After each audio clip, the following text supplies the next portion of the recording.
Each individual thing has to be as interesting as a person playing on their own. Yeah, and in the process of writing songs before you record them,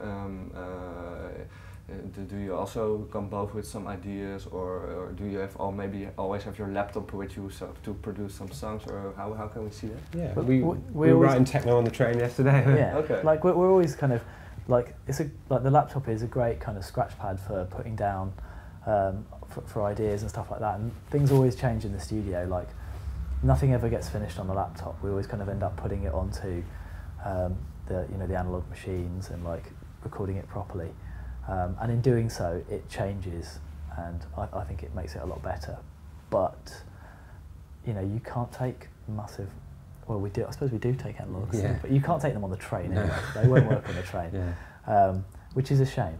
But that's how it is. So yeah, we write on laptops. Yeah. You're also famous for mixing tracks. Can you maybe explain what's the difficulty of mixing tracks? What do you need to mix a certain track? How do you remix?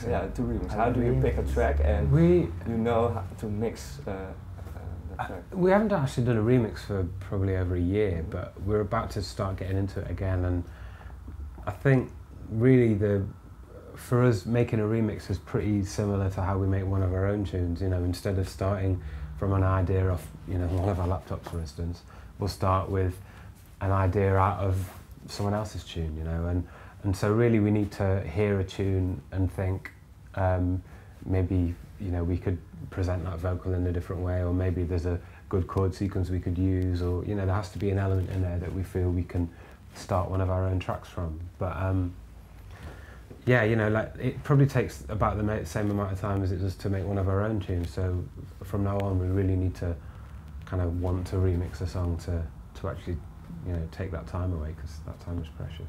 Are there certain songs on the radio at this moment that you really would like to remix? I don't listen to the radio. No, I haven't heard the radio in a long time. Only Magic FM, and I'm not sure that much Lionel Richie would really. I don't know. I think we could do a good job. A Lionel remix. Definitely. Yeah. Some other artists as well that you really would want to mix sometime. They don't play much Outcast on Magic, do they? No. Like to remix. I don't know really. To be honest, I don't think it's even down to like individual artists. I think it's usually track by track, because it's not as broad as all this person's tracks are good or are suitable for remix. Sometimes there's just an element in a track that you think you can move into a different situation, and it would have be relevant and have its own life in that situation. And it's very difficult to say what the recipe is for exactly what it is that will kind of capture your imagination, that you think you can move it in that way. But it's just something, I guess, intuitive. You just hear it and go, we could do something good with that, and it's great. Like doing remixes, although we haven't done one for ages, we do really enjoy them.